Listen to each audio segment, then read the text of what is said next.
मैं डॉक्टर राम अरोरा, उज्जैन से एक कार्य चिकित्सक। तो आपने देखा होगा, जब हम शारीरिक रूप से, आर्थिक रूप से सक्षम हो और हमारी अप्रोच अच्छी हो, तो कोई भी दुश्मन हमसे पंगा लेने में घबराता है, वो हमसे दूर ही रहता है। इसी तरह मित्रों, हमारे शरीर में भी एक रोगे के प्रति क्षमता होती है, जिसे इम्यूनिटी कहते हैं। जब ये इम्यूनिटी हमारे शरीर में मजबूत होती है, तो रोग हमसे दूर रहते हैं, हमारे पास नहीं आते और हम स्वस्थ रहते हैं। और जब ये कमजोर हो जाती है इम्यूनिटी, हम बीमार हो जाते हैं। माँ के गर्भ से जन्म के बाद से ही मनुष्य में रोगाणु वायरस आसपास आक्रमण करना शुरू कर देते हैं और जो कि हमें बीमार करने लगते हैं। लेकिन प्रकृति की तरफ से ये हमें इम्यूनिटी के रूप में एक वरदान है, जिससे हम रोगों से बचे रहते हैं। जब रोग प्रतिरोधक क्षमता शरीर में हमारी कम हो जाए, तो व्यक्ति बीमार रहने लगता है। उसके लिए इसलिए वर्तमान परिस्थितियों में रोग प्रतिरोधक क्षमता बढ़ाए रखना बहुत जरूरी है। ये रोग प्रतिरोधक क्षमता जैसे आसपास हमारे कीटाणु, जितने भी वायरस कीटाणु हैं, सब दूर रहते हैं। इनमें जो रोग प्रतिरोधक क्षमता उत्पन्न करने वाले अंग है शरीर में, वो मुख्यतः WBC हैं। और जहाँ ये एकत्रित रहते हैं, ये खून में WBC पाए जाते हैं, जिन्हें व्हाइट ब्लड कॉर्पसल्स बोला जाता है। और जहाँ ये एकत्रित रहते हैं, उन्हें लिम्फाइड ऑर्गेन्स कहते हैं। लिम्फाइड ऑर्गेन्स थाइमस, गले के नीचे थाइमस ग्लैंड्स, स्प्लीन, हड्डी के अंदर बोन मैरो में आदि पाए जाते हैं। तथा ये पूरी एक छोटे छोटे सिस्ट के रूप में, गठानों के रूप में, पूरे लिम्फेटिक चैनल्स के रूप में शरीर में पूरे में पाए जाते हैं। ये कुछ ग्लैंड्स हैं। ये WBC दो प्रकार के होते हैं। एक तो लिम्फोसाइट्स, जिस तरह पहले कोई हमारा शत्रु रहा हो, हमारे पे उसने आक्रमण किया हो, हमारा नुकसान किया हो, तो द्वारा कहीं सामने आता तो हम तुरंत उसे पहचान लेते हैं कि ये वही व्यक्ति है और हम इससे सावधान हो जाते हैं। इसी तरह मित्रों, ये लिम्फोसाइट्स होते हैं कि पुराना कहीं संक्रमण हुआ हो कभी, तो तुरंत ये पहचान जाते हैं कि पुराने संक्रमण है और इससे बचाव के लिए तैयार हो जाते हैं। दूसरा फैगोसाइट्स है, जो कीटाणु बैक्टीरिया को घेर कर उसे समाप्त कर देते हैं, खा जाते हैं।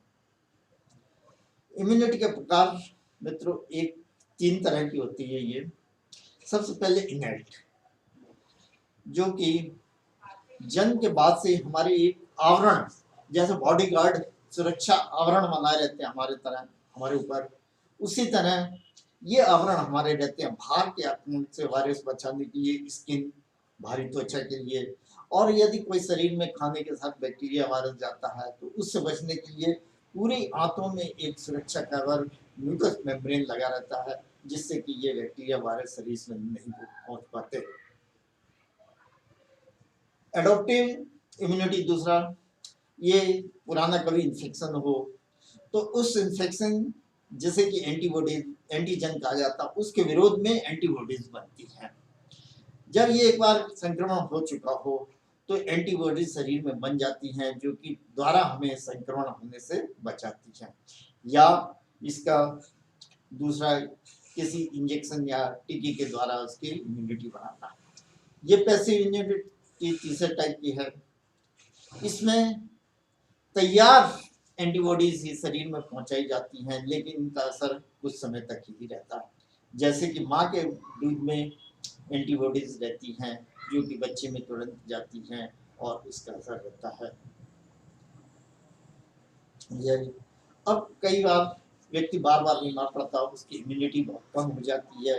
इम्यूनिटी कम होने के कारण अधिक शराब का सेवन करना, धूम्रपान करना, खान पान अच्छा ना होना, एड्स की बीमारी, HIV की बीमारी, मोटापा, और बार बार जो बीमार होते हैं उसके कारण इम्यूनिटी फिर कम हो जाती है, और इम्यूनिटी कम हुई फिर दोबारा बीमार पड़ जाता है। तो इससे चक्र चलता रहता है। तो कुछ इम्यूनिटी डिसऑर्डर्स है, यानी कि ये एक यद्यपि इम्यूनिटी शरीर के लिए महत्वपूर्ण है, बहुत ही महत्वपूर्ण है, लेकिन इसकी कुछ जटिलताएं भी हैं, जिसमें कि एक इम्यूनो डिफिशियंसी सिंड्रोम होता है, जो कि मतलब इम्यूनिटी जिसमें हमारी बहुत ही कम हो जाती है, मोटापे के कारण हुआ, एल्कोहल का सेवन करने या अन्य कैसी बीमारियों के कारण। एड्स जिसे एक्वायर्ड इम्यूनो डिफिशियंसी सिंड्रोम कहते हैं, ये एक इम्यूनो डिफिशियंसी का बहुत ही अच्छा उदाहरण है। कई बार इम्यूनो डिफिशियंसी ये वंशगत होती है, जिसमें कि ग्रैनुलोमेटस सेल डिजीज होती है, और कारण इसका क्या होता है कि इसके जो फेगोसाइट्स होते हैं, जो कि वायरस कीटाणु खत्म कर देते हैं, वो हमारे शरीर में नहीं रहते। ऑटो इम्यूनिटी कई बार जैसे आपने देखा होगा कि कोई नागरिक की सुरक्षा करने वाला नगर सैनिक को जब उसके मन में विकृति आ जाती है तो वो नागरिकों को ही मारने लग जाता है। इसी तरह ये ऑटो इम्यून डिजीज हमारे शरीर में होती है, जो कि हमारी सुरक्षा तंत्र है, लेकिन ये ही हमारे शरीर को नुकसान करने लगती है। ये ऑटो इम्यूनिटी डिसऑर्डर्स कहलाते हैं, जिसमें कि डायबिटीज मेलाइटिस 1 टाइप का और रूमेटॉइड आर्थराइटिस जिसे गठिया बोलते हैं, वो एक बहुत ही अच्छा उदाहरण है इसका। हाइपर सेंसिटिविटी हमारे शरीर में जब कोई एंटीजन आता है उसके विरोध में एंटीबॉडीज बनते हैं, लेकिन ये एंटीबॉडीज बनने की प्रक्रिया इतनी तीव्रता से सक्रिय हो जाती हैं कि जो कि शरीर को नुकसान करने लगती हैं। या हम इसको ऐसे समझें कि एक छोटी सी मक्खी किसी के शरीर पर बैठी, तो उसको उड़ाने की बजाय हमने उस पर गोली चला दी मक्खी पर, तो इस तरह से ये मतलब अति सक्रियता, गलत सक्रियता ही ये हाइपर सेंसिटिविटी है, जिसे कि एनाफाइलेक्टिक शॉक भी कहते हैं, और जनरली भाषा में कहते हैं कि दवाई ने रिएक्शन कर दिया।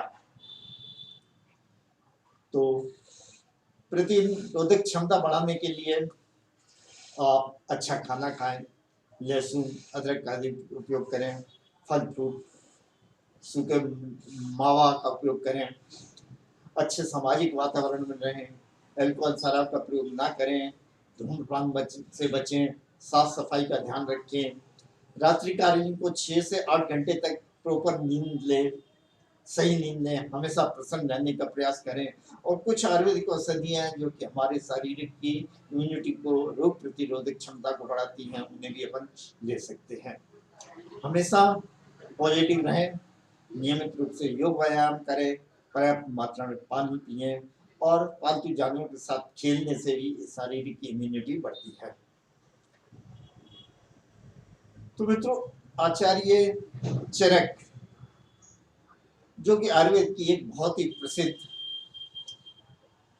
चरक संहिता है, उसमें वो अध्याय 5 में स्वस्थ व्रत और अध्याय 8 में सद्व्रत में बहुत ही अच्छा वर्णन रखा गया है स्वस्थ रहने के लिए, कि किस तरह से रहना है, किस तरह से व्यवहार करना, किस तरह से आचार करना, विचार करना, पर्सनल हाइजीन के बारे में बोलना, और राइट कंडक्ट जिसे सद व्यक्ति बोलते हैं, अच्छे व्यक्ति बोलते हैं, उस तरह के कंडक्ट करने के बारे में विस्तृत वर्णन दिया गया।